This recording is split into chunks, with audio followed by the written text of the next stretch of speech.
Assalamualaikum, halo teman-teman CS semua. Semoga masih bersemangat untuk menjalani kehidupan ini. Di kesempatan kali ini kita akan membahas sosok tokoh Islam yang sudah sangat dikenal, yaitu Syekh Siti Jenar. Ada beberapa ajaran dan pemikirannya yang menjadi kontroversi, tapi di luar itu beliau memang sangat cerdas dan tak diragukan lagi keimanannya. Berikut adalah beberapa ajaran dan pemikiran Syekh Siti Jenar. Mari kita simak bersama.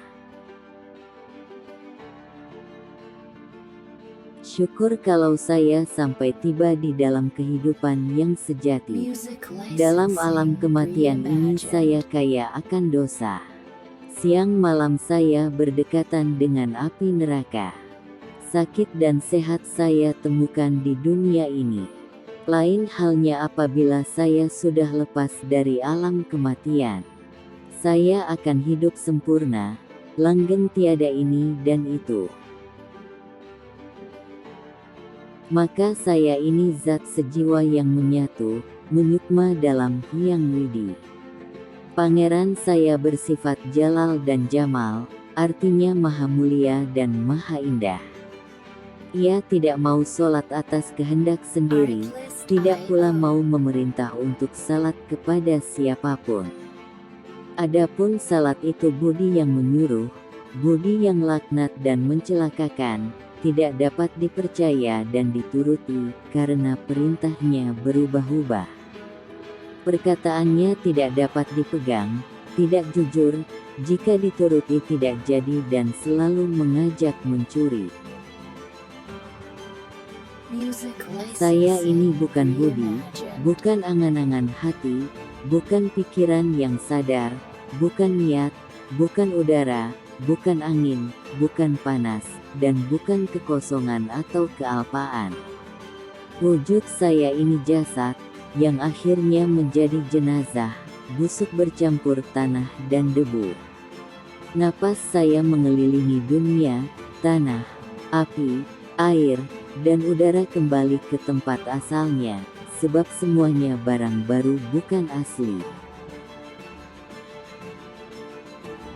Kemana saja sunyi senyap adanya, ke utara, selatan, barat, timur dan tengah. Yang ada di sana hanya adanya di sini. Yang ada di sini bukan wujud saya. Yang ada dalam diriku adalah hampa dan sunyi. Isi dalam daging tubuh adalah isi perut yang kotor. Maka bukan jantung bukan otak yang pisah dari tubuh, laju peasat bagaikan anak panah lepas dari busur, menjelajah Mekah dan Madinah. Gagasan adanya badan halus itu mematikan kehendak manusia. Di manakah adanya Hyang Sukma, kecuali hanya diri pribadi. Kelilingilah cakrawala dunia, membubunglah ke langit yang tinggi, selamilah dalam bumi sampai lapisan ketujuh, tiada ditemukan wujud yang mulia. Hyang Widi, kalau dikatakan dalam bahasa di dunia ini adalah baka bersifat abadi, tanpa antara tiada erat dengan sakit apapun rasa tidak enak, ia berada baik di sana, maupun di sini, bukan ini bukan itu. Oleh tingkah yang banyak dilakukan dan yang tidak wajar, menuruti raga, adalah sesuatu yang baru. Zat wajibul Maulana adalah yang menjadi pemimpin budi yang menuju ke semua kebaikan. Citra manusia hanya ada dalam keinginan yang tunggal. Satu keinginan saja belum tentu dapat dilaksanakan dengan tepat, apalagi dua. Nah, cobalah untuk memisahkan zat wajibul Maulana dengan budi, agar supaya manusia dapat menerima keinginan yang lain. Adanya kehidupan itu karena pribadi, demikian pula keinginan hidup itu pun ditetapkan oleh diri sendiri, tidak mengenal roh, yang melestarikan kehidupan, tiada turut merasakan sakit ataupun lelah. Suka duka pun musnah karena tidak diinginkan oleh hidup. Dengan demikian hidupnya kehidupan itu berdiri sendiri. Rahasia kesadaran kesejatian kehidupan, ya ingsun ini kesejahteraan kehidupan, engkau sejatinya Allah, ya ingsun sejatinya Allah, yakni wujud yang berbentuk itu sejatinya Allah. Sir, rahasia itu Rasulullah, lisan pengucap itu Allah, jasad Allah badan putih tanpa darah, sir Allah, rasa Allah, rahasia rasa kesejatian Allah, ya ingsun, aku ini sejatinya Allah. Jika Anda menanyakan di mana rumah Tuhan, maka jawabnya tidaklah sukar.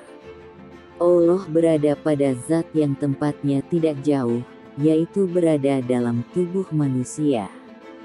Tapi hanya orang yang terpilih saja yang bisa melihatnya, yaitu orang-orang Sunni. Syekh lemah bang namaku, Rasulullah ya aku sendiri, Muhammad ya aku sendiri, asma Allah itu sesungguhnya diriku, ya akulah yang menjadi Allah Ta'ala. Bahwa sesungguhnya, lafaz Allah yaitu kesaksian akan Allah, yang tanpa rupa dan tiada tampak akan membingungkan orang, karena diragukan kebenarannya. Dia tidak mengetahui akan diri pribadinya yang sejati, sehingga ia menjadi bingung. Sesungguhnya nama Allah itu untuk menyebut wakilnya, diucapkan untuk menyatakan yang dipuja dan menyatakan suatu janji. Nama itu ditumbuhkan menjadi kalimat yang diucapkan Muhammad Rasulullah. Saya ini mengajarkan ilmu untuk betul-betul dapat merasakan adanya kemanunggalan. Sedangkan bangkai itu selamanya tidak ada. Adapun yang dibicarakan sekarang adalah ilmu yang sejati yang dapat membuka tabir kehidupan. Dan lagi semuanya sama. Tidak ada tanda secara samar-samar, bahwa benar-benar tidak ada perbedaan yang bagaimanapun, saya akan tetap mempertahankan tegaknya ilmu tersebut. Tidak usah banyak bertingkah, saya ini adalah Tuhan. Ya, betul-betul saya ini adalah Tuhan yang sebenarnya. Bergelar Prabu Satmata, ketahuilah bahwa tidak ada Tuhan yang lain selain saya. Sebenarnya keberadaan zat yang nyata itu hanya berada pada mantapnya tekad kita, tandanya tidak ada apa-apa, tetapi harus menjadi segala niat kita yang sungguh-sungguh. Allah itu adalah keadaanku, lalu mengapa kawan-kawanku sama memakai penghalang? Dan sesungguhnya aku ini adalah hak Allah pun tiada wujud dua, saya sekarang adalah Allah, nanti Allah, zahir batin tetap Allah, kenapa kawan-kawan masih memakai pelindung? Jika ada seseorang manusia yang percaya kepada kesatuan lain selain Allah SWT, maka ia akan kecewa karena ia tidak akan memperoleh apa yang ia inginkan. Tidak usah kebanyakan teori semua, karena sesungguhnya ingsun, saya inilah Allah. Nyata ingsun yang sejati, bergelar Prabu Satmata, yang tidak ada lain kesejatiannya yang disebut sebangsa Allah.